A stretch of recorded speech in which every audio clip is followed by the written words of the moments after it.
નમસ્કાર ખેડૂત મિત્ર ચેનલમાં આપનું હાર્દિક સ્વાગત છે। હું Ravi Vamja Umiya agro centre Babra Chittal road વતી આપનું હાર્દિક સ્વાગત કરું છું। તો આજે આપણે એક નવી માહિતી લઈને આવ્યા છીએ। તો આજે આપણે વાત કરવાની છે કે મગફળીની અંદર વધારે સુયા અને ફ્લાવરિંગ કઈ રીતે આપણે વધારી શકાય। તો આજ એના વિશેની આપણે થોડીક માહિતી મેળવશું। તો મગફળીની વાત કરીએ તો મગફળીમાં આપણે ફ્લાવરિંગની વાત કરીએ તો 30 દિવસની અંદર શરૂઆત થઈ જતી હોય છે।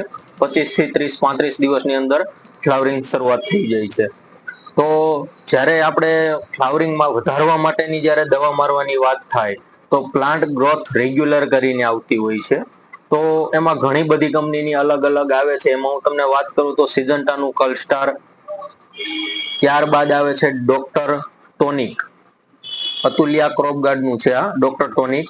જ્યાં એની અંદર ટેકનિકલની હું તમને વાત કરી દઉં તો એમિનો એસિડ એન્ડ વિટામિન, જો આમાં લખેલું છે એમિનો એસિડ એન્ડ વિટામિન્સ આવે છે। તો આનું પ્રમાણ આવે છે પંપે 15 ml નું પ્રમાણ હોય છે। અને મેં તમને જેમ કીધું એમ કે સિજન્ટાનું કલસ્ટાર એ પંપે 5 ml નું પ્રમાણ આવે છે એનું। ત્યારબાદ ઘણી બધી કંપનીઓ બનાવતી હોય છે। આપણે ખરડાની વાત કરીએ તો એમાં ચમત્કાર કરીને આવે છે। એવી રીતે મોસ્ટ ઓફલી જનરલ માર્કેટની અંદર જે કલસ્ટારમાં ટેકનિકલ આવે છે પેક્ટ્રાબુટાકોનાઝોલ આવે છે। એવી જ રીતે ઘણી બધી કંપનીમાં આ કલસ્ટારની જોડે પેક્ટ્રાબુટાકોનાઝોલ 23% ટેકનિકલ આવતું હોય છે। તો એ તમે 5 ml લેખે લઈ શકો છો। અને જ્યારે મેં અતુલ્યા ક્રોપગાર્ડનું મેં તમને ડોક્ટર ટોનિક કીધું એની અંદર ટેકનિકલની વાત કરીએ તો એમિનો એસિડ એન્ડ વિટામિન્સ આવે છે। તો આનું આ ટેકનિકલ માર્કેટમાં બીજી કોઈ કંપનીનું હોય છે તો એની અંદર તમે પંપે 15 ml જે આ પ્રમાણ મેં તમને કીધું છે એ 30 દિવસથી 35 દિવસની મગફળીમાં જ્યારે પહેલો રાઉન્ડની શરૂઆત કરીએ છીએ આપણે ત્યારની વાત છે। અને ત્યારબાદ હું તમને વાત કરું તો બીજો સ્પ્રે ક્યારે કરવો, તો પહેલો સ્પ્રે કર્યા પછી તમે એને 15 દિવસે બીજો સ્પ્રે કરી શકો છો। તો 45 દિવસથી 50 દિવસના ટાઈમમાં તમે બીજો સ્પ્રે કરો છો। પણ ખાસ આ એક બીજો સ્પ્રે ની શરૂઆત તમે કરો છો તો એની પહેલાનું એક તમને એક માહિતી આપું છું કે એની અંદર આપણે પાયામાં કોઈ પણ ખાતર આપો એને 20-20-0-13 છે, મિક્સ માઇક્રોન્યુટન્સ તમે કોઈ પણ આપતા હોય તો, અથવા તો ઝીંક, કોપર છે, અથવા તો સલ્ફર, કોઈ પણ આવા તમે ખાતર આપી શકો છો। એનું કારણ છે, તમને એમ થતું હશે કે આ રવિભાઈ બીજા સ્પ્રેમાં ખાતર આપવાની શું કામ વાત કરી છે, કે જ્યારે આપણે પહેલો સ્પ્રે અને એક કર્યો હોય છે ત્યારે જે કાંઈ જમીનની અંદર જે પોષક તત્વો પડેલા હોય છે ત્યારે એ છોડે લઈ લીધેલા હોય છે।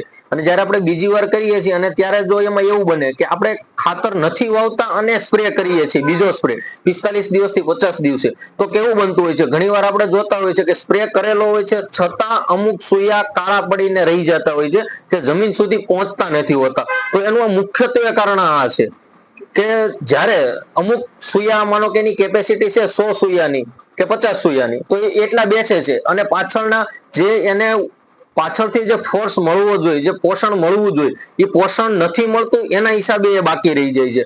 તો ખાસ બધા ખેડૂત મિત્રોને વિનંતી છે મારી કે બીજો સ્પ્રે જ્યારે તમે કરો છો તો ત્યારે પાયામાં ખાતર આપો। અને ત્યારબાદ હવે હું તમને એક વાત કરું છું કે જ્યારે તમે બીજો સ્પ્રે કર્યો હોય છે, બીજો સ્પ્રે કર્યા પછી 8 થી 10 દિવસે 8 થી 10 દિવસે તમે 0050 સોરી 05234, તો એની અંદર એક હું તમને બે વસ્તુ બતાડું છું। આ 05234 છે એ એચડી ફોર્મ્યુલેશન છે, એચડી છે। તો આનું પ્રમાણ બહુ ઓછું હોય છે, પંપે 20 ગ્રામનું પ્રમાણ હોય છે। અને એની જગ્યાએ જો તમે રેગ્યુલર માર્કેટમાં વધારે આ મળતું હોય છે, જે અમારી પાસે રહ્યું એ નિટ્રુફિટનું છે 05234, તો આવા પેકેટ હોય છે કિલો પેકિંગમાં, તો એને તમે પંપે 100 ગ્રામ લઈ શકો છો। 1 કિલોમાંથી તમારે 10 પંપ કરવાના રહેશે।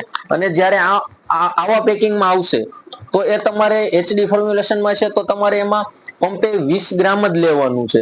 અને 200 અને 400 એવી રીતે બે પેકિંગમાં આવશે। 200 નું હશે તો એની અંદર તમારે 10 પંપ થાય, અને 400 ગ્રામનું પેકિંગ હશે તો એમાં તમારે 20 પંપ થાય। અને તમને એવું લાગશે કે આ 05234 શું કામ મારું, મેં તમને વાત કરી એમ જે આ અમુક સુયા રહી જાય છે તો એને પાછળથી આ પૂરા પોગાડવાનું કામ કરે છે અને પ્લસ વધારે સુયા બેસાડવાનું કામ કરે છે। અને ત્યારબાદ હું તમને વાત કરું તો ત્રીજા રાઉન્ડની, જે 65 થી 70 દિવસે ત્રીજો રાઉન્ડ મારવામાં આવે છે. અને ખાસ એક વાત કે મગફળી જ્યારે આપણે ઉપાડવાની 20 દિવસની વાર હોય છે સમથિંગ, તો 20 દિવસ પહેલા તમારે 0050, જે મેં તમને આ બે બતાવ્યા છે કે કિલોમાં અને 200 ગ્રામમાં ને 400 ગ્રામમાં આવે છે. જો 200 ગ્રામ 400 ગ્રામમાં હોય એચડી ફોર્મ્યુલેશનમાં તો તમારે 20 ગ્રામ લેવાનું છે, અને જો કિલોમાં પેકિંગમાં હોય તો તમારે 100 ગ્રામ લેવાનું છે. અને આની ભલામણ હું શું કામ કરું છું તમને, કે ઘણીવાર આપણે એમ કહેતા હોઈએ છે કે ગોગેડ વધારે થઈ, વજનમાં મગફળી હળવી છે, તો આનો ઉપયોગ કરવાથી ગોગેડ ઓછી થાય, મગફળીમાં વજનમાં વધારે થશે, દાણાની સાઈઝ વધારશે, તેલની ટકાવારી વધશે. આ બધું થશે એટલે ઓટોમેટિકલી તમારી સિંગ વજનમાં ભરાવદાર થશે. તો ખાસ મિત્રો, આ માહિતી જે મેં તમને આપી એ પ્રમાણે તમે પૂરતું ધ્યાન દઈ અને આ પ્રમાણે જો એની સારવાર કરવામાં આવે તો 100% ઉતારામાં વધારો થાય છે, અને ખર્ચમાં પણ નહિવત અને ઓછા ખર્ચમાં આપણે સારું એવું ઉત્પાદન મેળવી શકીએ છીએ. ધન્યવાદ.